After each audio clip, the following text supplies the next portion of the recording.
Hello friends, so welcome to the channel. आज है 2 जून और अभी 8:30 PM हो रहे हैं और मैं ऑफिस से आ गया था। फिर मैं थोड़ी पढ़ाई कर रहा था। अभी पढ़ते पढ़ते बोर हो गया था तो मैंने सोचा कि क्यों ना वीडियो बना लूँ, उसके बाद फिर वापस पढ़ने बैठूँगा। मैं पहले बता दूँ कि मैंने आज क्या किया है। तो आज मैं अराउंड 6 के आसपास में उठ गया था, तो तब से मैं पढ़ ही रहा हूँ और मैंने जितना हो सके उतना पढ़ाई की मैंने आज। तो अभी 7 hours and 30 minutes हुआ है। उसमें मैंने वर्ल्ड हिस्ट्री और PIC के लेक्चर्स देखे हैं, क्योंकि अभी स्टार्ट हो चुका है सारथी IAS का इस बार का कोर्स।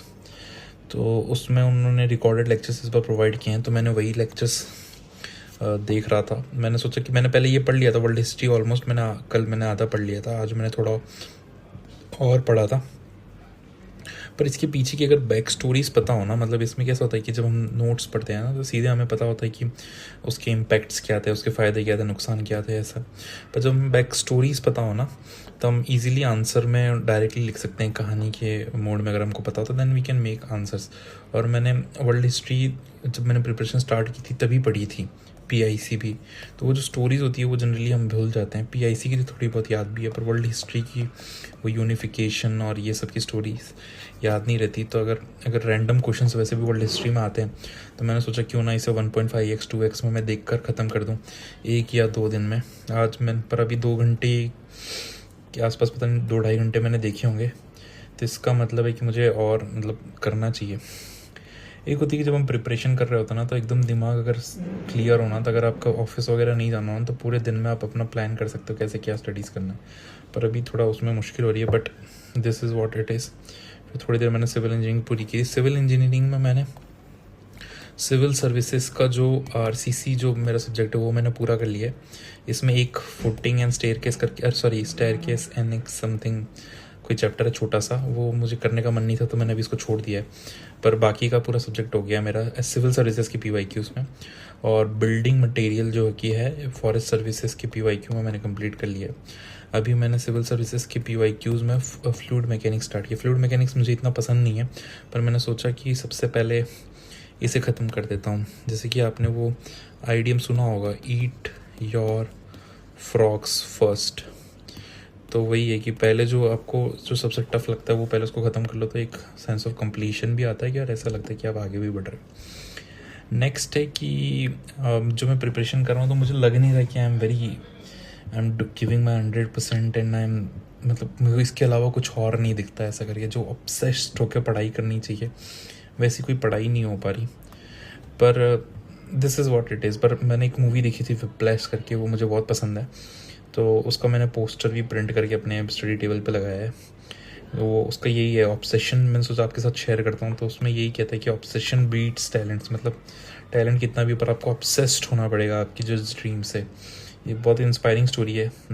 मैं काफ़ी रिलेट कर पाता हूँ इसमें। एक मतलब एक यही लाइन होती है, डायलॉग होता है कि the next Charlie Parker would never be discouraged.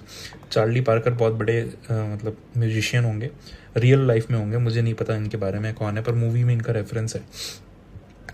तो जो इनके मास्टर होते हैं जो इन्हें सिखाते हैं, वो कहते हैं कि उनसे ये सवाल पूछते हैं कि सर अगर मतलब जो नेक्स्ट चार्ली पार्कर आने वाला है, मतलब जो नेक्स्ट चार्ली पार्कर बनेगा, अगर वो आपकी जो मेथड्स हैं उससे डिस्करेज हो गया और उसने छोड़ दिया म्यूज़िक परस्यू करना, तो वो हम लोग ग्रेटेस्ट म्यूजिशियन मिस छोड़ देंगे, मिस हो जाएगा हमसे।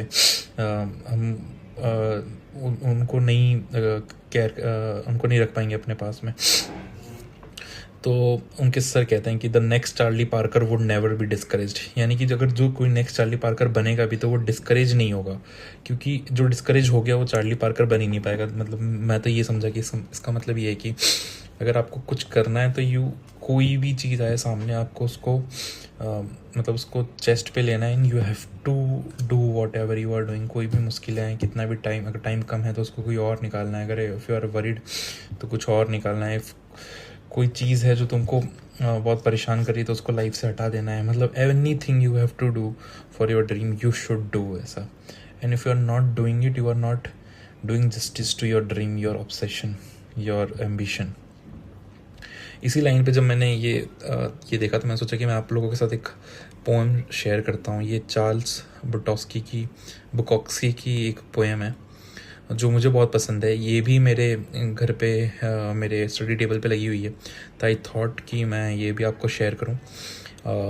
ये पोएम बहुत इंस्पायरिंग है मेरे लिए। तो इसकी पोएम का नाम है कि गो ऑल द वे।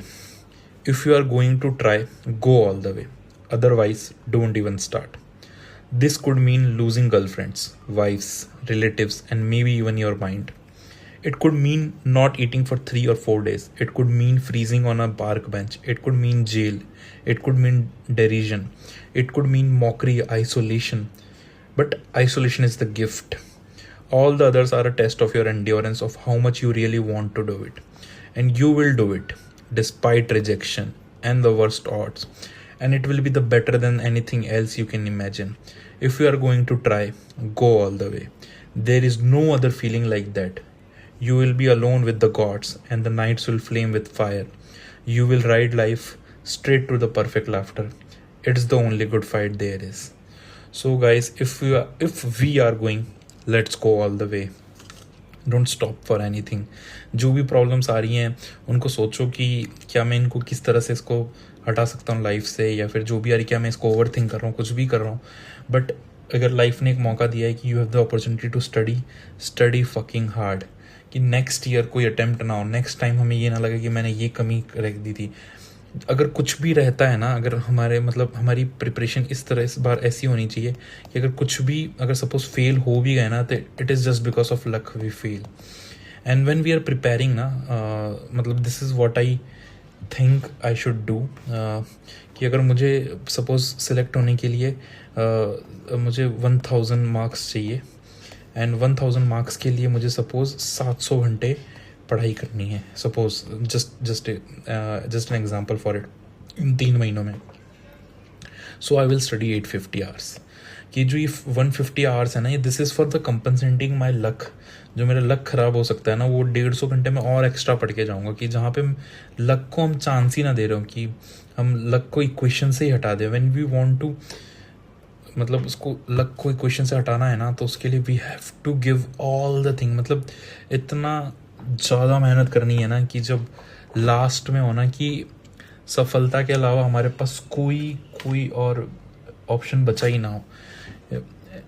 इस तरह से तैयारी करनी है कि दैट व्हेन एवर हम इंटरव्यू देकर आए ना, तब अब हमको बस ये है कि रिजल्ट तो आ जाएगा, अब हमें देखनी कि रैंक कौन सी आएगी।